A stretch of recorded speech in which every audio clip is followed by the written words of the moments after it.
Hey everybody, it's your boy Sean McLaughlin at Options Sean at Twitter X. Hope you guys are doing well. Today is Wednesday, July 30th, 2025.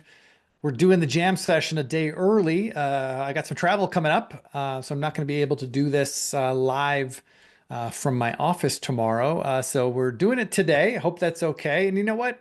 It feels right doing it today because, man, it's been a tough week for anyone riding speculative tech, high beta names, myself included. All-star options positions have struggled this week. Some other stuff I've got going on have struggled. Man, it's been a tough week. So you're not alone if you're having a hard time riding some of these big winners. And the thing with big winners is to achieve a large winner, right? To be in a position that doubles, triples, 10x's, right? You have to be able to weather the pullbacks, and there's gonna be pullbacks, and we're experiencing it right now. I still have a lot of positions that are still technically working. They're still green since I got in, but man, they've given back an uncomfortable amount of open profits, and that's not fun. But if you want to ride the big winners, you have to be able to stomach that. And look, I'm wrestling with it. I'm not going to lie. It's been hard, man. I've been struggling with it, and I'm sure you have too. But this is what separates the men from the boys and the women from the girls, right? Like we got to withstand volatility. Now, it doesn't mean being irresponsible. It doesn't mean ignoring your stops. It doesn't mean stepping away from your plan. No, no, we definitely follow all of that. We still stick to the plans. Um, but man, it's just sometimes it's a gut check, right? And we're in a gut check right now. So let's get into it here. Let's bring up the charts. Let's look at the S&P 500. And the S&P 500 and the Qs are very deceptive right now.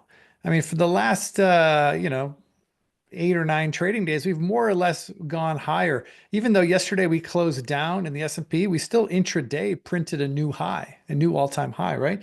Same thing with Qs. Yesterday, the Qs even gapped a little higher, finished in the day red, but more or less the indexes would tell you that everything's fine. And if you're invested in your 401k in Inspire Q, the Qs, you're doing just fine, right? But for those of us who don't trade the indexes, we trade the stocks that are moving within the indexes. Man, it tells a different story. My portfolio, and this includes all-star options, includes other trades that I do. My portfolio peaked last Wednesday, a week ago, and it's been steadily declining in value every day, more or less, since last Wednesday. So if I were to just look at these indexes, I'd be confused. I'd be like, wait, why have I given back so many of my profits?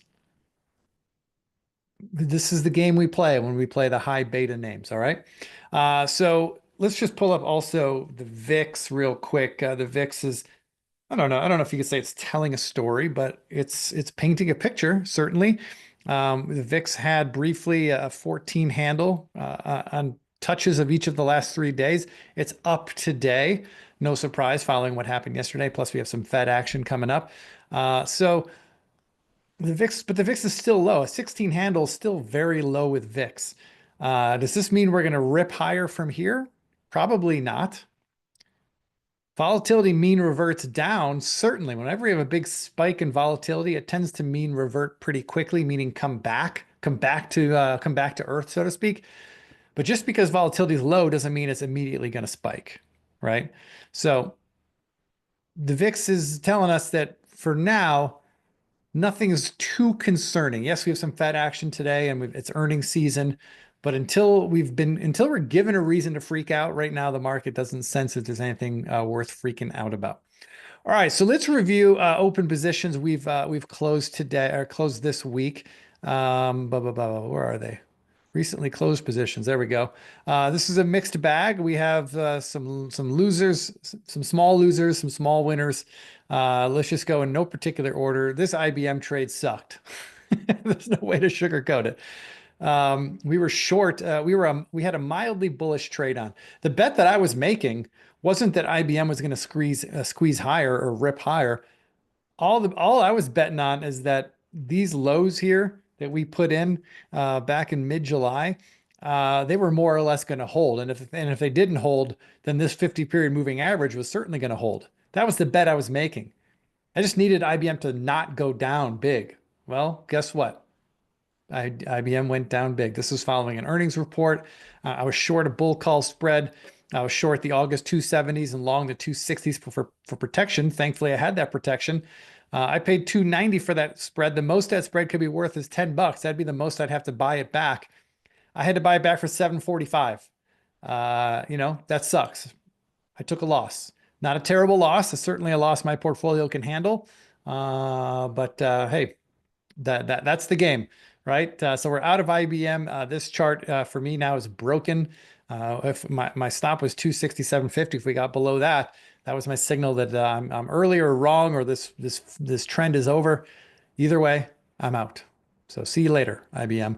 Okay, now let's have some good news. Here's Credo, ticker TRDO. This was a bull call spread that we got into not that long ago, late June. We bought a November 90-100 bull call spread. So that means I'm long the 90 I'm long the 90 calls and short the 100 calls against it. I did that to lower my cost of participation.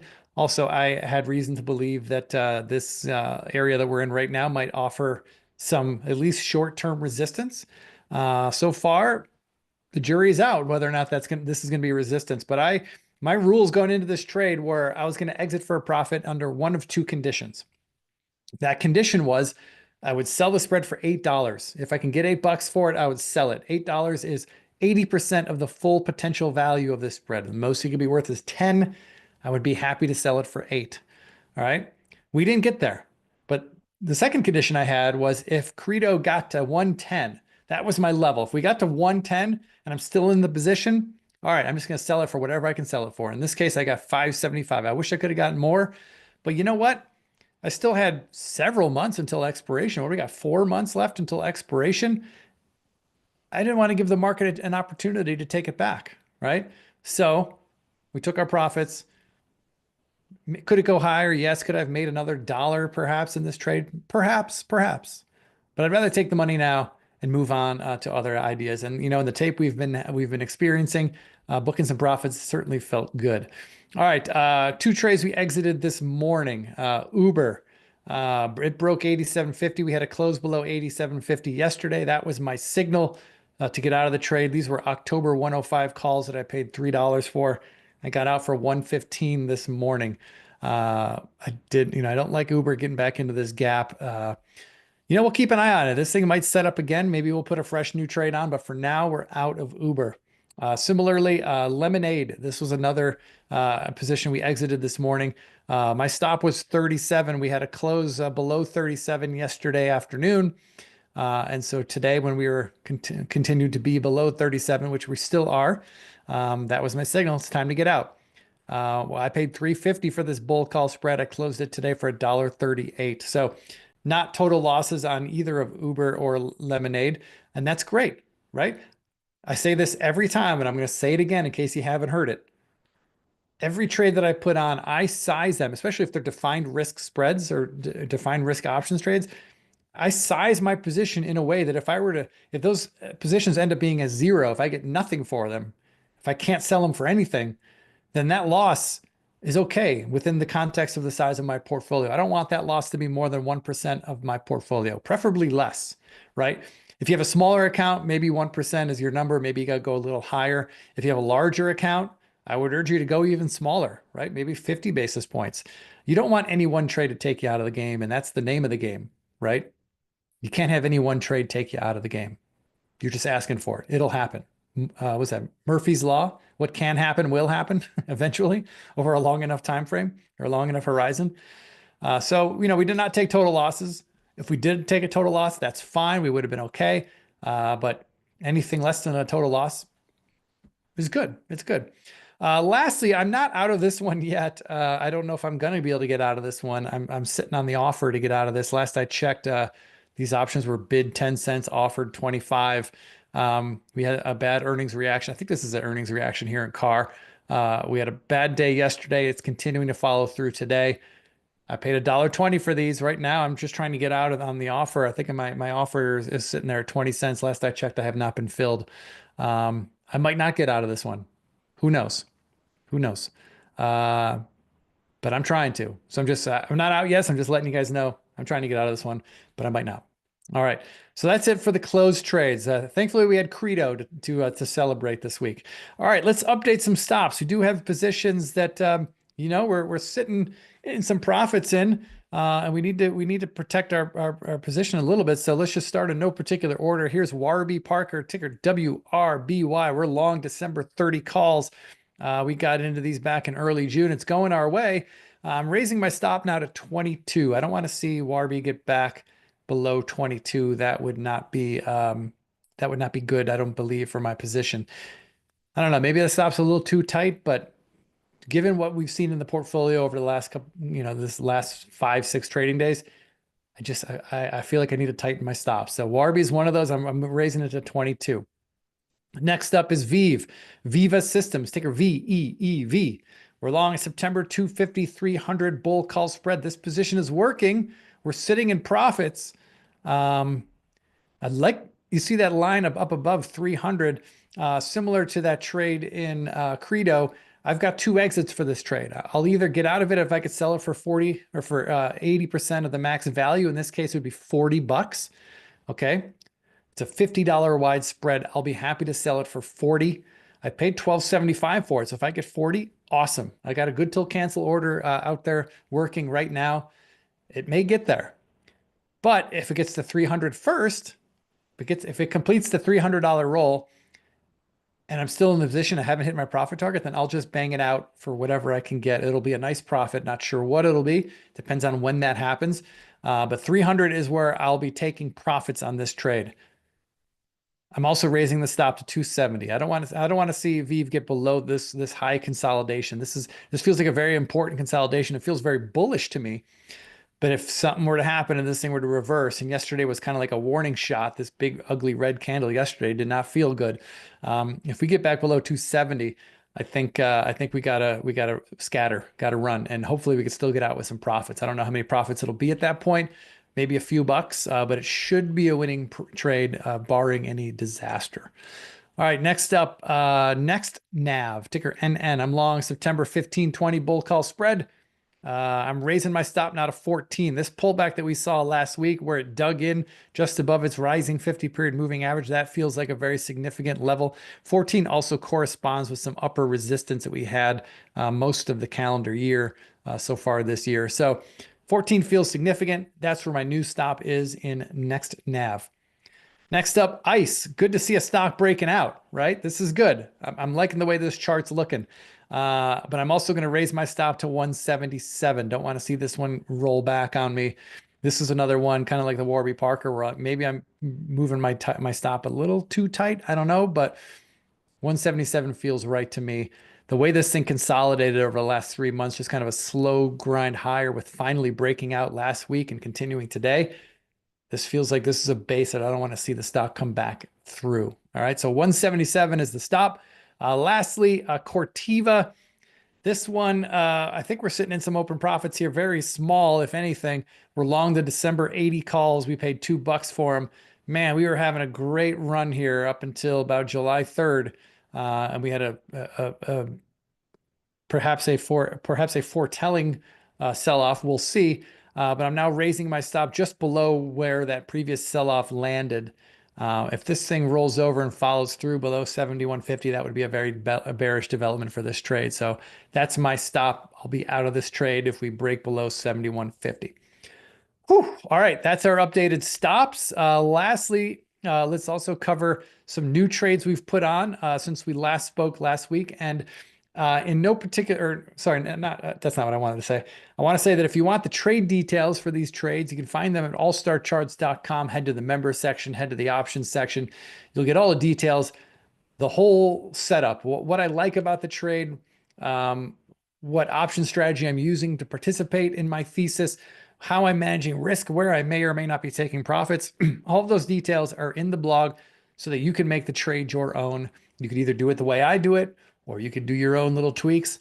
It's all there, but everything you need to get started in the trade is in every blog post at allstarcharts.com. If you're not involved in allstarcharts.com, head into the chat there on the YouTube page. Scroll up to the top of the chat there. I got some links. I got a link there to subscribe to All Star Options. Join us. Join our community. We'd welcome you. All right. So anyway, TCOM, trip.com, a China name. We got long China name late last week, I believe, on Friday. So far, it's not working out. It's not doing what we wanted it to do. My stop is 60, so I'm not terribly concerned about it right now, but I'm mildly concerned. I don't like this price action, but we have a bullish bet on TCOM. Next up is Medtronic. I'm kind of liking this setup here. The boys here at the All-Star Charts research team think that healthcare and healthcare tech have an opportunity to play some catch up with this bull market. And if so, Medtronic is one of those names that looks the best. This is a 1-year chart. If we zoom out, it looks a little better, but I don't know. I got a feeling about this one. I'm not saying it's going to be a huge winner, but I do like the way it's been trading this week, considering the way everything else has been trading. I think this is a bullish development. So we're long Medtronic. Again, details on the blog. And lastly, junior gold miners. I got into this trade this morning. I like this trade for a few reasons. Number one, metals have been raging this year. Gold in particular has done a very high consolidation. You'll see a similar pattern whether you're looking at the junior gold miners, the large gold miners. If you're looking at gold itself, you've been seeing a high consolidation. Volatility has been coming in options across the gold space. And we've had a pullback here back to the low of this range. And so what I like about this is that I think we've got a very tight stop, a very nearby level that will be very indicative to us that this trade is not going to work, and we'll find out quickly. So if this trade isn't going to work, if we see junior gold miners, a GDXJ trade below 64.50, if we see that happen, we should see it quickly. And that's, to me, that's a sign that no, this trade is not going to work, or we're too early or whatever. We'll go to the sidelines and take our money back and wait for a fresh setup in this space. But so I like this. We could get into this with very low risk. I feel like it's very low risk. I have a defined risk trade on, but I think that this high consolidation continues, and we're going to get a breakout to the upside soon. That's my feeling. So that's a bullish trade we put on in junior gold miners. All right, everybody. I think that's all I got for you here. Here's the updated stop slide. Feel free to take a screenshot of that. I know a lot of you like to do that and share it in the chat room, so please do. Everyone benefits from that. Thank you. And lastly, here's all the links, guys. If you're not subscribed to All Star Options, that's the link there. I have a mostly daily free options newsletter. I don't write every day, but I write most days. When the feeling strikes, and it's, we cover all things about options trading, about trading in general, about the trading life. Okay. I think if you're not subscribed to it, I think you would enjoy it. Give it a try. It doesn't cost anything, right? Read it. It's fun. And you could respond to me. And if you like my charts, trendspider.com offers a promo code, or offers a discount, 50% off select subscription plans at trendspider.com. If you use my promo code Sean50, click the link that's in the chat for the TrendSpider, for all these links. They're all in the chat. Scroll up to the top. You will see them. I don't see any questions in the chat. I see a lot of hellos and good mornings. Thanks, guys.